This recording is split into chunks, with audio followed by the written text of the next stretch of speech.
It's JoJo Capone. Shout out Mikey T, the movie star, and we live right now on Report Card Radio. Did your relationship with G Unit come through the game, or did it start before that? No, I came before that. I've been new them. You know what I'm saying? I've been new them from my time in Queens and Hollis, running through Queens and Hollis crew. You know, salute Hollis crew, and it just be coming full circle. You know, so from the business side of things, I was a part of Black Wall Street. You know what I'm saying? So in the midst of that, you know, of course, we became closer because before that, I was at Violator. You know what I'm saying? So I was at Violator in producer management. That was the office. I had the first office as soon as you walk through the door to the right. That was my office. And myself and John Monopoly had that job, you know what I'm saying, with, of course, Chris Lighty, rest in peace, Chris Lighty and Todd Moskowitz. So I had my own relationship with Chris because Chris had seen me in Georgetown, and I had the store locked down because I was in there shopping. So when I came out, he was waiting out there. He was like, damn, who was they didn't shut the store down. We can't get in shopping. So when I came out, he had Dave Lighty with him, his brother. So he was like, damn, man, you know, I knew Dave already, you know what I'm saying? So when I came out, he was like, damn, man, he was like, what do you do? Like, he like, yo, you be everywhere. I see you everywhere. And I just remember smiling, saying I live life. You know what I'm saying? Because like, that was the truth. Like, I don't really know what he wanted me to say. Like, yeah, I'm his kingpin, or, you know, I didn't know what, because I don't know how he knew me. You know, all he said was, man, I see you everywhere. And he was like, man, I see you everywhere. What do you do? You know what I'm saying? And I'm like, shit, I enjoy life. You know what I'm saying? And then I remember shaking Dave's hand, you know what I'm saying? And Dave's like, Joe, what's up, man? And he was like, damn, this is my brother, you know? And I'm like, okay, you know what I'm saying? And then me and B.I. had a limousine company, a transportation company. And Mike Lighty was using our transportation company for the Bravehearts when he was managing the Bravehearts and everything. So, you know, so I was tied into the Lighty family, you know what I'm saying? Like that. But I had my own relationships. Like, that's why I say I got my own relationships and people know me on their own. My stuff ain't through nobody and all that. I was speaking to say every day, like when 50 and G Unit used to come up to Violator. So, you know what I'm saying? And 50 had told them, like, man, whatever he got to say, you know, telling Yayo and Banks and them, like, listen to him. Like, you know, whatever advice I get him or got to say, whatever, like that. And we was cool, you know what I'm saying, from that point. And then, you know, if I had beat CDs or whatever from Missy, SC, Bryce, Havoc, you know what I'm saying, whoever I had beat CDs from, he'll send them in there to be like, well, if you got some beats for me, you know, make sure I get them. So, you know what I'm saying? And then that was that. So I think at one point, I don't know if it was Yayo or Buck. It probably was one of them, and they went to jail. And I was telling 50, I'm not trying to replace that person, but to put Saigon in the crew in G Unit would have been a good thing. You know what I'm saying? So, and they was in talks with that for a minute. I think Saigon actually put that in his book. That's crazy, man. Because I was going to ask you, could you remember the first time that they actually brought 50 up to the Violator offices?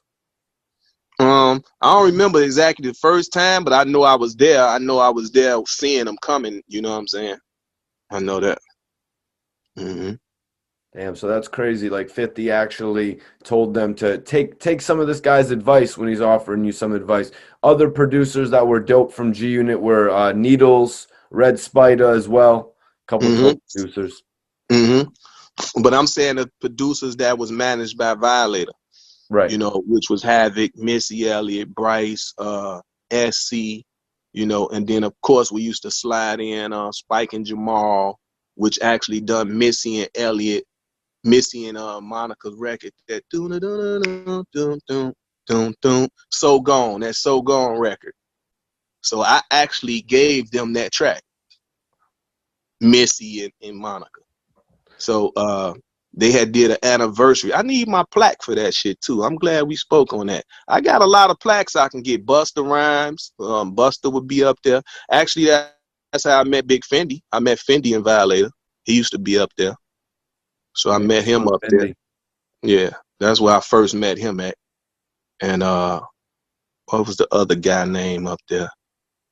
I want to say Jose, but I don't think it's Jose. It's something. But Ice, the kid Ice, a dude Ice, and he wound up being like a international promoter or something. He was being like a link to bringing artists from here to there, from I think I Violator. remember hearing that name back in the day. Hmm. So, JoJo, were you around? How did you become affiliated with Black Wall Street? Were you around when Game and 50 actually came together? Yeah, this was before that. You know what I'm saying? Actually, my cousin D-Mac is the one that signed Game. You know what I'm saying? So once again, I'm already affiliated with the whole situation, you know, from the beginning. Word. So, could you break it down for me, man? Like, what was it like when Game? I mean, his momentum just had to shoot through the roof when he joined G Unit. Um, yeah, because he was already at Aftermath, you know, and putting the music together. So that was something that Jimmy Iovine and 50 spoke on, you know, to say, hey, he'd be a good fit over there because they basically didn't have nothing, you know, like a young, fresh talent at Interscope over there. You know what I'm saying? So it was like a good idea. Like I was trying to do with Saigon and put him in G Unit. So Right. it ended like a good fix. Saigon was heating up in the street. You know, G Unit was already popping, and he would have been a good fit. He didn't sound like none of them. Because I remember them at Violator didn't want to sign Banks because they were saying Banks and 50 sound alike. And I'm like, y'all crazy. Banks was on fire. You know what I'm saying? 50 had his thing going on, but they didn't sound alike. You know what I'm saying? And it wasn't even so much like they were speaking about the same neighborhood or something. Like Banks was a whole nother style of a rapper. Banks was like a battle rapper, like, you know what I'm saying? Banks' bars was through the roof. 50 was making concept records. You know what I'm saying? So that's how I be knowing, like, a lot of times these companies and stuff, they don't really be knowing what they be doing, man. You know, I don't be understanding. And I just always had an ear for music. So I knew that that was wrong, that they didn't want to sign Banks because of that, thinking he sound too much like 50. I'm like, y'all crazy, you know? Damn, that's pretty Yeah. dope, man. Because I was just thinking about it, like obviously with what you were just saying, the Game was the West Coast, Young Buck, obviously the South, Mm-hmm. Saigon, New York. Mm-hmm. Obviously, if the executives weren't believing in Banks, and you know what I mean, Yayo got locked up, so Saigon would have been that fresh voice from New York. How did 50 react when you voiced Saigon, or how did the other executives react? No, because it was me and 50. You know what I'm saying? 50 was like, he just was like, all right, you know, like he'd think about it, whatever. You know what I'm saying? And then him and Saigon was in cahoots. They were two-way paging at the time. So, you know, we was all in cahoots. You know what I'm saying? That's what's up, Yep. man. Definite possibility. And then I don't know what happened, but 50 wound up dissing Saigon. I forgot what happened or what it was, but he wound up dissing Saigon because he said, I just remember something that, something about Saigon. He's like, oh, Saigon's a bum. You know what I'm saying? And I remember that, and I don't know why. I forgot. I'm actually called Sai and asked him, like, what the hell happened? I forgot now. But and that's when it was kind of like, oh, 50 after that. You know what I'm saying? Like, why would he do Major salute to Saigon. He's got a second win right now. He's rocking with Tech that? Nine, I believe. Mm-hmm. Mm-hmm. And he just dropped a book too. How did your name get attached with the G Unit spinner chain and Young Buck? Was it because the chain was lost in Chicago? Yeah. Mm-hmm. And I recovered it. So the first battle rap record, which was well, not the first battle rap record, but the biggest battle rap record at that time, which was 300 bars. And you know what I'm saying? Of course, Game had my name in it. He said, when you got robbed for your spinning G Unit in Chicago, I hit my nigga JoJo to get it back. He had it in his hands. You ain't had it 10 stacks. Picture that. Thought we was G Unit, you know? So that was like a huge record for the industry and the culture at that moment. So it really made it like, once again, put me in the middle of a feud of Game and 50. So it would kind of like tarnish the relationship that me and 50 had because of that. But I was just doing a good deed. So you see how you can do a good deed and it can backfire on you. You see what I'm saying? So it actually, to be honest, from that point, I was like, I don't care what happened to nobody no more. I don't want to be involved. Don't call me about it or this and that. And of course, I shouldn't have never said that because it seemed like I got called for everything out of that. It's like soon as I said I don't want to be a part of nothing, don't call me for nothing.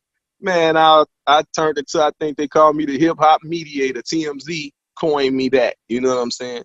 So I was just like, wow, but whatever. If I can help somebody, like I said, man, I always usually try to do it. So let me ask you, did Chicago make a point to like disrespect G Unit by doing this? Because, this is the hard group from New York. No, it ain't a point of disrespecting. It was just a robbery. It was just a straight up robbery. I see this chain, this diamonds or whatever, and I want it. You know what I'm saying? So a robber took it. You see what I'm saying? Like that's that. It wasn't it wasn't nothing like that. You know what I'm saying? Like, and then people start saying, "Oh, JoJo took it so he can get a feature from y'all," because that was the climate. That's what was going on in LA and basically probably Chicago too, that if somebody has some leverage, you see what I'm saying? It's like, oh, we'll do this song with my artist or something, and then I'll give you your shit back or whatever. But that never was my case. I never asked them for no features or nothing like that. You know what I'm saying? I just got the chain back for them and gave the shit back. How hard was it to actually get the chain back? It wasn't hard at all. Not for me. I'm in the street. You know what I'm saying? So anything that goes on, what's going on in the street, I had full access to know what was going on. So like a lot of times a person would done something and be like, oh, I didn't know that this was that or whatever. So here go it back and whatever, you know what I'm saying? Or I might say, well, this how this can be handled. Or, hey, they took it, they don't care to keep it. You can pay this fee and get it back or whatever. You know what I'm saying? So that's how it usually go. It's like a finder's fee in a way. You know, you can't tell a robber not to rob. That's what he do. Looking back at it now to see Young Buck and 50 like publicly going at it, what's your take on all the static, after all the years in the game together? I mean, it happens, man, as you can see with them. That's the prime example that it happens. They can be like brothers and then they fall out and it get ugly, they tried to rekindle, fell out again, fell out, so some stuff it's over with, like wash your hands from it, and Buck can feel some kind of way like he jumped out there for Dr. Dre and, just trying to show his loyalty and everything, you know what I'm saying? So he been trying to jump out on the front line, and show his loyalty, and it's like it's only to get like smacked back in his face or something. So he feel the way he felt and he lash out the way he lash out. So, I was going to ask you earlier with the Gucci and the Jeezy battle, like, did Gucci take it too far? Did 50 take it too far by releasing personal conversations and for poking fun at his sexuality on Instagram? Mm-hmm. Well, like I say, once you fall out, it's like the gloves come off. So once we feuding with each other, the gloves come off. You start exposing stuff and things that you wouldn't have if y'all were still cool. You see what I'm saying? Some people would say that's wrong. You take certain stuff to the grave with you, but then some people say that's the art of war. I'm gonna embarrass you. Like I say, him and 50 got into it. 50, they said, okay, you dealing with these or whatever. 50 gonna use that to his advantage. You know what I'm saying? Okay, they said Jeezy hit on Gucci, sent that boy over there to try to rob him, and it backfired. Gucci ain't never gotta forget about that. You see what I'm saying? So they say you can forgive but never forget, or you can forgive and forget, or just be like, no, it's on at all times. Like, how do you really tell a person that had it on them, you know what I'm saying, or whatever, and he became the victor in the situation? How do you tell him to not feel no type of way? It's like that it don't make sense. Like, I don't know, it's different strokes for different folks, but it showed that they put it all to the side to do what they done. So you gotta salute them and commend them for that, but I guess that was Gucci expressing himself that, like, I would never forget what happened. You know what I'm saying? Like, I could have lost my life that night, What if I didn't have the tool? What if I couldn't defend myself? You see what I'm saying? So people got to keep that in mind. That's a trigger for a person. You know, it's a trigger for a person. So, but they was able to show the culture that they was able to get over their differences for the most part, that they can be in the same room with each other, you know, after this time, and there wasn't no chairs flying, or he didn't try to jump over there and fight him or whatever. They stuck to the you know, solid foundation of that, and then they went and partied after the fact. So you got to commend them for that.